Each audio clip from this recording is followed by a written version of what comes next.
Magandang buhay mga idol. Ngayong araw na ito, ipapakita ko sa inyo kung ano bang website ang gamit namin sa paghahanap ng kliyente at kung ano bang paraan ang mainam para makakuha ng kliyente.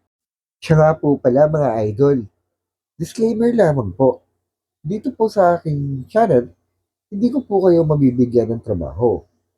Meron man po kung ilang mga tao na nabibigyan ng trabaho dahil ito sila ay mga malalapit sa aking lugar. At natatimingan na meron po kaming slot para sa aming team of annotators. Sa ngayon po, ang tanging maitutulong ko lamang po ay mga gabay o video guide na maaaring magbigay sa inyo ng idea kung paano mo ba namin ginagawa ang ganitong klaseng trabaho. So ayun mga idol, wag na natin patagalin. Ito ang website na aking ginagamit sa paghahanap ng kliyente. Unang-una ay ang Upwork.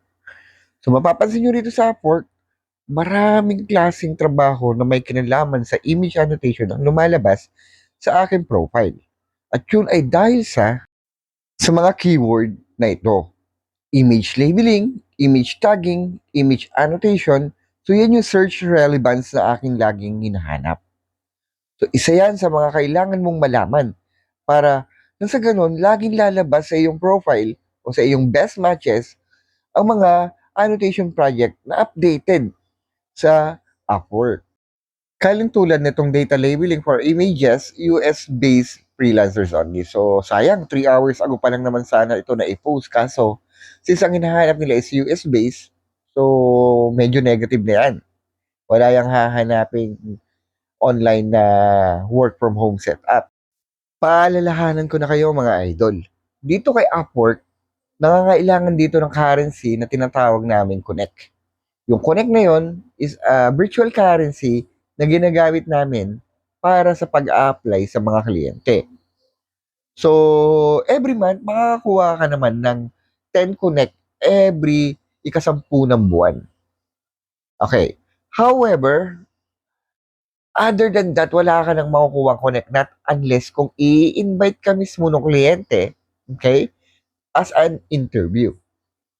Yun, minsan bibigyan ka pa ng libreng Connect.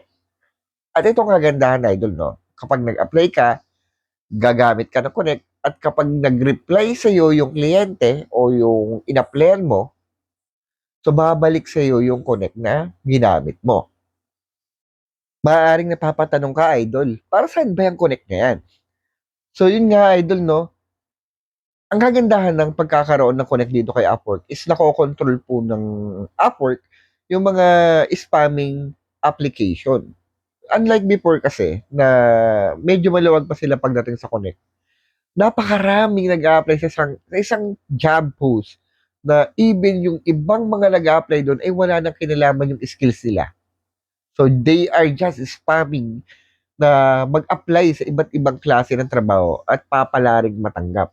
So ngayon, dahil nakokontrol na, dahil may bayad na, so kapag nag-apply ka na nag-apply ng hindi naman pasok sa skill mo, so sa chances of that, malulugi ka, syempre.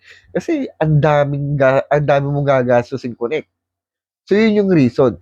Mas dumali na tuloy ngayon yung pag-sort out ng mga kliyente kung sino ba talaga yung karapat-dapat o entitled dun sa kanilang job offer. Dito naman tayo mga idol mag-focus sa iyong profile. So napaka-importante, okay, na tugma ang iyong profile dun sa skills na pag-a-applyan mo. Halimbawa na lang nitong aking profile. So image video annotator ang aking job role. So meaning to say, pag nakita ng kliyente na, oh, okay, so isa siyang video o image annotator with 5 years experience. Okay? So diyan pa lang eye-catching na. So may mga time na hindi na tumitingin pa sa application mo. Tumitingin sila dun sa title ng iyong account o ng iyong profile. So diyan pa lang ipakita mo na ikaw ay isa talagang image labeler, isa kang video annotator, image annotator. Okay? Eh nga pala idol no, ilalagay ko yung profile link ko, pwede niyo kopyahin yan, ano niyo na lang no, yung i-modify niyo na lang ha. Kasi yung mga skills yan, okay, pwede naman yung kopyahin yan. But, okay, pinaka-importante no, mga idol, kailangan nyo ring aralin at alamin kung ano-ano ba yung mga skills at mga klase ng annotation tool na nakalagay dyan sa aking profile. Para lang sa ganun, baka kasi mamaya maitanong ng kliyente dahil nga related dun sa skills mo at hindi mo po masasagot. So, yun yung mahirap. So, kahit pa paano meron tayong basic knowledge, aralin natin, alamin natin kung ano ba yan. Okay? Pangalawang platform na aking laging ginagamit sa paghahanap ng kliyente ay itong LinkedIn. So, itong LinkedIn, isa sa pinaka parang, kumbaga sa paghahanap ng trabaho, ito yung pinaka user-friendly. Okay? However, mga idol, no, dito malimit yung makikita is mga on-site na company. Like for example, this one, sa data annotator ng Tooth AI. So they are looking for a data annotator. Andyan yung job description, qualification. Ang qualification nila is at least high school graduate and with or without experience. As well as syempre yung mga working ethics. Yan lang naman yung kalimitan mga requirements sa mga gantong company. Like sa Telus. So sa Telus, they are looking for an image annotator, data collector.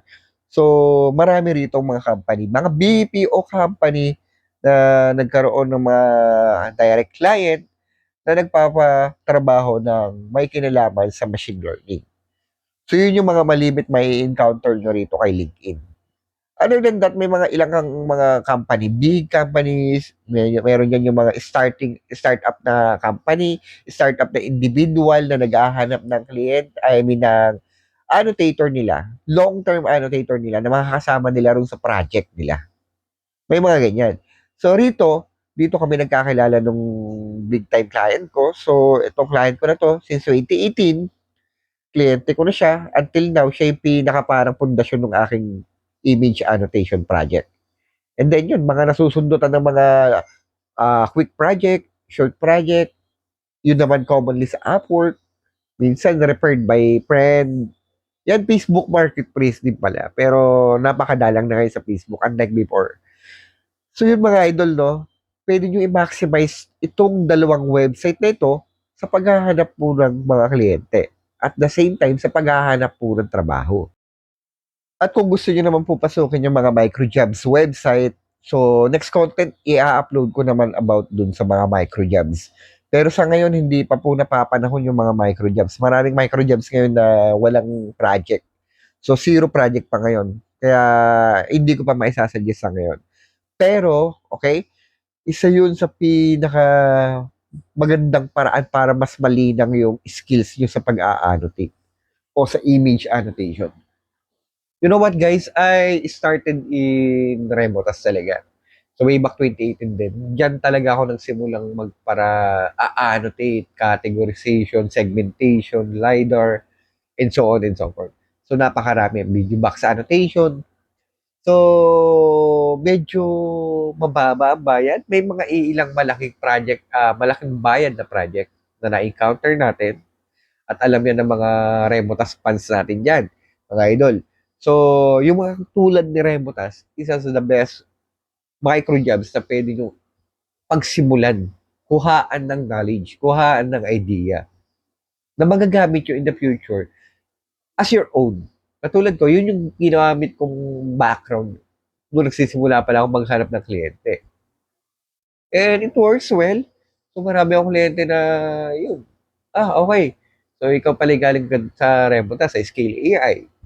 And almost 10 years ka na, 5 years ka na. So, magandang references din yun. Kasi alam nila na kapag galing dun sa ganyang platform, alam nilang may alam talaga sa ganitong klase ng trabaho. Okay mga idol, maraming salamat sa pagtapos ng video na ito. Nga pala idol, nasa description below ang lahat ng link na pwede nyong applyan. Okay? Yesterday, nag-live ako sa TikTok at ipinakita ko puro yung mga sample na trabaho na pwede nyong applyan. So, yung mga link na yon sa live ng TikTok kahapon is nandiyan po sa description. So, yun, idol, pasensya na. Ngayon lang po ako nakagawa ng video at nakapag-upload.